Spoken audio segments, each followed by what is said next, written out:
isa oh. Alam mo sino na una oh. Eh, malapit na kami sa aming galaan oh. Ayan oh. Diyan kami sa night market.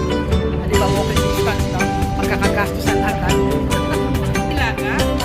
Diba? Nagkakagustusan ng mga kainin, kakakain lang.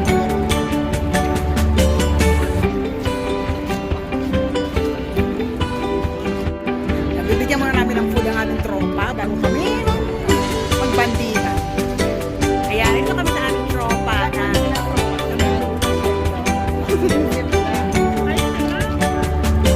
diba? Happy na naman yan, happy ka? May sopas. Kaya maghahanap kami ng aming kakainin today. Diba? Oo.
Okay, till next time, tol.